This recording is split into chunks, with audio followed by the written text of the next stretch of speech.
یا اللہ یا اللہ یا اللہ یا اللہ۔ بسم اللہ الرحمن الرحیم، الحمد للہ رب العالمین، والصلاة والسلام على سید المرسلین وخاتم النبیین محمد وآلہ واصحابہ اجمعین، اما بعد فقد قال النبی صلی اللہ علیہ وسلم: فوالله لا الفخر أخشى عليكم ولكن أخشى عليكم أن تبسط عليكم الدنيا كما بسطت على من كان قبلكم فتنافسوها كما تنافسوها وتهلككم كما أهلكتهم أو كما قال النبي صلى الله عليه وسلم۔ معزز سامعین، کل ہم نے آپ کے سامنے آپ علیہ السلام کی نصیحتوں میں سے قیمتی نصیحت آپ سے کی تھی کہ آپ علیہ السلام امت کے بارے میں کس چیز کے سلسلے میں خوفزدہ تھے اور کن باتوں کے اندیشے آپ نے ظاہر فرمائے۔ عام طور سے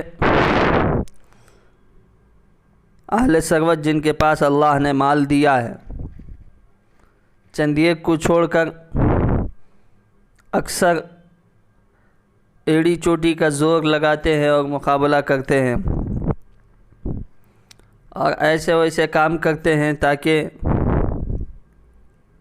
آئے دن ہم اخبارات میں آئے، ٹیلی ویژن میں آئے اور اسی طرح سوشل میڈیا میں ہماری تعریف ہو، ایڈورٹائز ہو، ہر چیز ہماری دوسروں سے جدا ہو، الگ ہو اور ممتاز ہو۔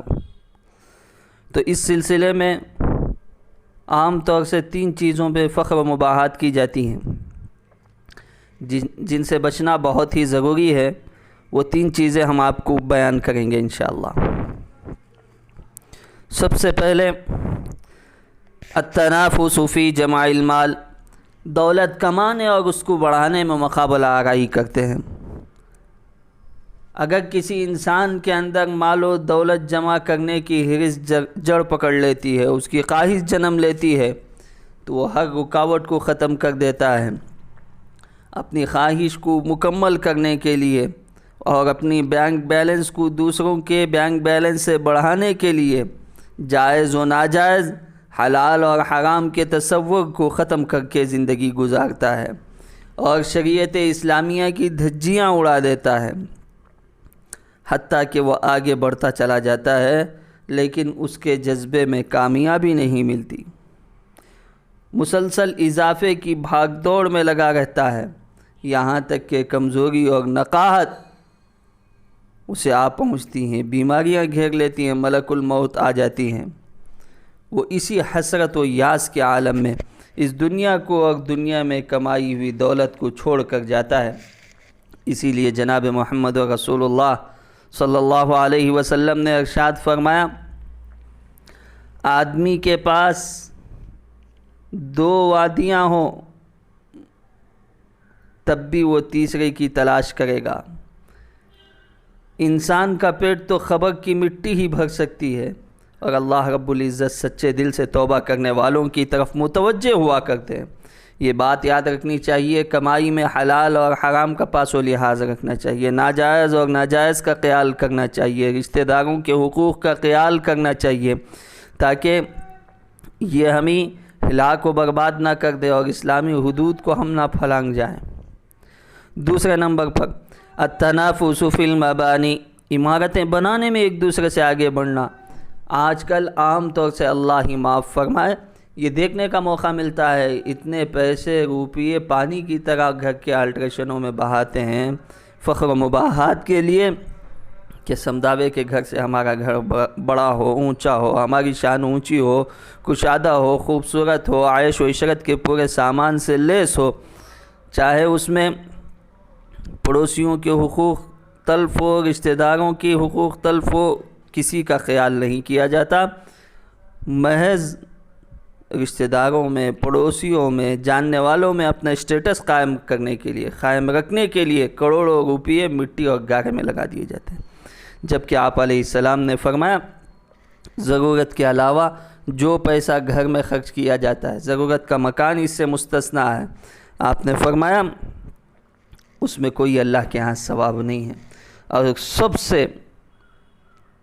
وبال اس پیسے کا آدمی کو ہوگا جو اپنا آشیانہ بنائے، اپنا گھر بنائے، دولت کدہ بنائے، لیکن وہ ضرورت سے زیادہ بنائے۔ تیسرے نمبر پر التنافس فی المناسبات، تقاریب اور فنکشن میں مقابلہ آرائی کرنا۔ مال کے نشے میں چور ہو کر تقاریب میں اتنا خرچ کیا جاتا ہے ڈیکوریشن پر، اللہ ہی حفاظت فرمائے۔ ان ڈیکوریشن کے پیسوں میں کئی غریب یتیم بچوں کی شادیاں ہو سکتی ہیں، کئی بچے اچھی تعلیم حاصل کر سکتے ہیں، کئی یہ بے ملازم جو ہیں، بے روزگار جو ہیں، ان کو روزگار مہیا ہو سکتا ہے۔ کروڑوں روپے خرچ کیے جاتے ہیں کھانے، اس کے دسترخوان پر 5 رقم کے تھے تو میرے دسترخوان پر 10 رقم کے، اس کے 10 تھے تو میرے دسترخوان پر 20 رقم کی ہوگی۔